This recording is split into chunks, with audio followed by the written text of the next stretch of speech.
बच्चों, अब हमारा नया चैप्टर चल रहा है परमाणु की संरचना। इसके संबंध में आपने छोटी कक्षाओं में पढ़ा हुआ है। तो इसमें सबसे पहले थॉमसन का मॉडल आपका आता है, जिसमें उन्होंने परमाणु की संरचना के विषय में बताया था कि संपूर्ण परमाणु में धन आवेश समान रूप से वितरित है और इलेक्ट्रॉन उसमें इस तरह से व्यवस्थित हैं जैसे कि एक तरबूज के अंदर उसके बीज व्यवस्थित रहते हैं। किंतु यह मॉडल परमाणु की पूर्ण रूप से व्याख्या नहीं कर पाया था। बाद में आपके रदरफोर्ड ने परमाणु का मॉडल दिया था, जिसे हम रदरफोर्ड का परमाणु मॉडल कहते हैं। और इस मॉडल को देने के लिए रदरफोर्ड के निर्देश पर दो वैज्ञानिक गाइमर मार्सडन इन्होंने प्रयोग किया, जिसमें आप यहाँ पर देख रहे हैं चित्र।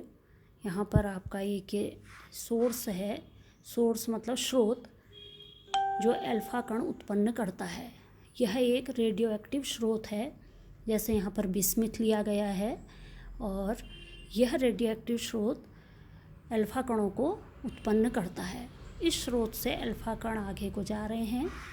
यहाँ पर आपके स्वर्ण पत्र रखा गया है और इस स्वर्ण पत्र से अल्फा कण टकरा रहे हैं। चारों ओर आप देख रहे हैं एक पर्दा लगा हुआ है।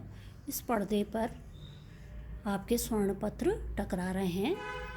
इसका और विस्तार से चित्र आपका नीचे दिखाया गया है।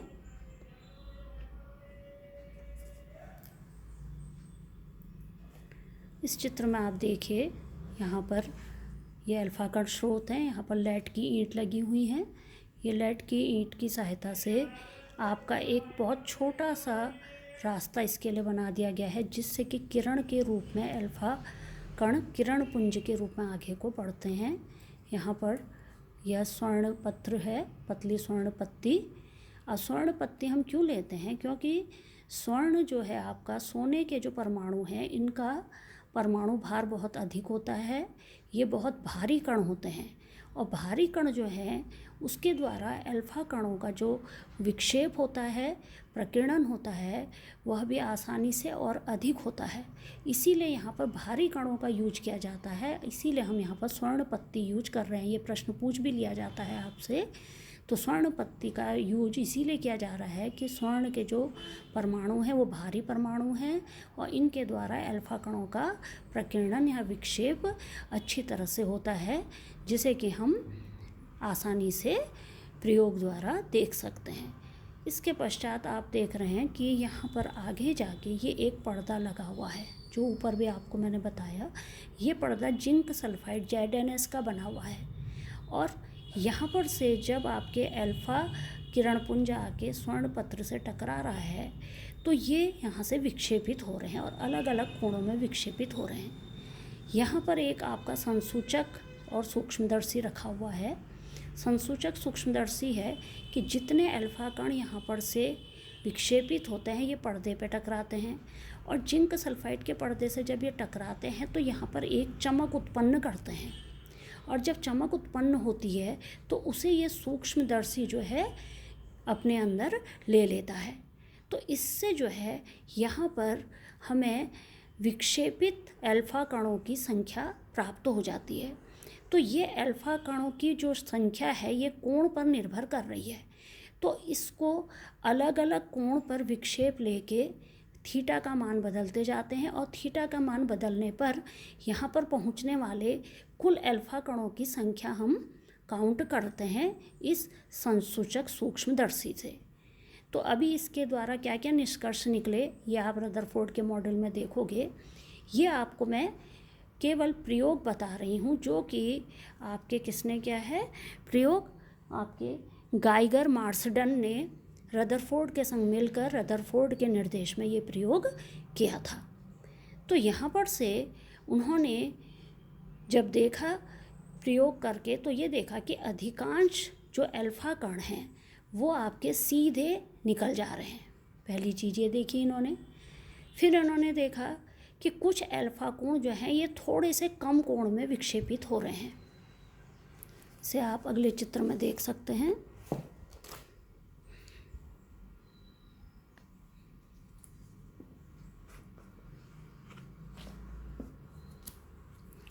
ये आप देख रहे हैं कि ये इलेक्ट्रॉन अधिकांश जो हैं ये सीधे निकल गए हैं। ठीक, इसके पश्चात वाले इलेक्ट्रॉन बहुत छोटा सा विक्षेप कोण बना रहे हैं और छोटा सा विक्षेप कोण बनाकर ये विक्षेपित हो रहे हैं। इसके बाद वाले जो इलेक्ट्रॉन है ये और अधिक आपका कोण बना रहे हैं और अधिक कोण से विक्षेपित हो रहे हैं। और इसके बाद कुछ इलेक्ट्रॉन ऐसे हैं जो 90 डिग्री से भी ज़्यादा का कोण बनाकर वापस लौट रहे हैं या वापस उस दिशा को ही विक्षेपित हो रहे हैं। तो इस तरह से उन्होंने यहाँ पर ये देखा। और दूसरा जो उन्होंने मेन चीज़ यहाँ पर देखी, जो मैंने आपको बताया कि थीटा को बदलने के साथ साथ हमारे जो ये विक्षेपित संख्या है अल्फा कणों की, ये भी निरंतर परिवर्तित हो रही है। इसके लिए एक ग्राफ दिया गया है, ये एनसीईआरटी की बुक में आपको दिया हुआ है। तो आप इसके जो क्वेश्चन आंसर तैयार करेंगे केवल हेल्प बुक से ही मत कीजिएगा। एनसीईआरटी की बुक में बहुत अच्छी तरह समझाया गया हुआ है। आप दोनों हेल्प बुक या एनसीईआरटी की बुक से पढ़ के इसे तैयार कीजिएगा। देखिए ये ग्राफ दिया हुआ है। इस ग्राफ में आपके नीचे कोण दिए हुए हैं, प्रकीर्णन कोण, और इधर दिया गया है प्रकीर्णित अल्फा कणों की संख्या। तो आप देख रहे हैं सबसे ऊपर लिख रखा 10⁻7 और यहाँ पर आपका लगभग 0 से 20 के बीच का कोण है। तो ये समझिए ये आपका 10 के आसपास का कोण है, 10 डिग्री का। तो इसका मतलब क्या है आपका कि सबसे कम कोण से जो प्रक्षेपित हो रहे हैं या जो सीधे निकल जा रहे हैं उनकी संख्या सबसे ज़्यादा है 10⁻7। जैसे जैसे हम कोण बढ़ाते जा रहे हैं, अब आप देखिए आपका कोण बढ़ के हो गया यहाँ पर 20, और जब 20 हुआ तो आपकी संख्या ये पहुँच गई है 10 आपके यहाँ पर 4 और इधर ये है 5, इसके बीच में। तो इसका मतलब संख्या पहले 10⁻7 थी और अब जो है कम हो गई है। तो जितने सीधे जो इलेक्ट्रॉन जा रहे हैं या कम कोण में विक्षेपित हो रहे हैं, कम कोण से विक्षेपित हो रहे हैं या सीधे निकल जा रहे हैं, उनकी संख्या सबसे ज़्यादा है। और जैसे जैसे आप देख रहे हैं विक्षेपण कोण बढ़ता जा रहा है 40, 60, 80, 90, तो अब आप देखिए कि 90 के अगर आसपास आप लेते हैं तो इसकी संख्या आपकी 10⁻2 से भी बहुत कम हो गई है। तो इसलिए ये देखा गया कि जो इलेक्ट्रॉन सीधे निकल रहे हैं उनकी संख्या सबसे ज़्यादा है, जो इलेक्ट्रॉन कम कोण में विक्षेपित हो रहे हैं उनकी संख्या बहुत कम है। और आगे अगर आप देखिए इस चित्र में कि आपका कोण 180 डिग्री हो गया, अगर 160, तो ये संख्या आपकी बहुत ही कम हो गई है। तो ये एक निष्कर्ष इस ग्राफ से दिया गया है। ये आप एनसीईआरटी की बुक से ही देखिएगा, कभी ये ग्राफ के विषय में आ भी जाता है। तो जैसे जैसे विक्षेपण कोण आपका बढ़ता जा रहा है, उत्सर्जित अल्फा कणों की संख्या कम होती जा रही है, अर्थात ये एक दूसरे के व्यतिक्रमानुपाती हैं।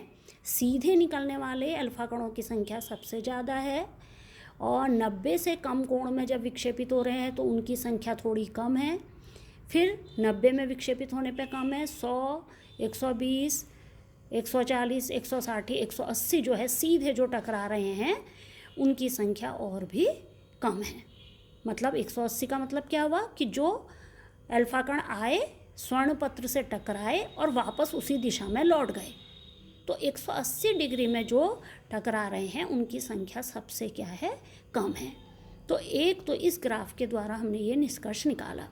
तो ये तो है आपका कि रदरफोर्ड के संग आपके गाइगर और मार्सडन ने जो प्रयोग किया, उस प्रयोग में उनको क्या क्या प्रेक्षण प्राप्त हुए और उन्होंने इस ग्राफ के द्वारा क्या अध्ययन किया।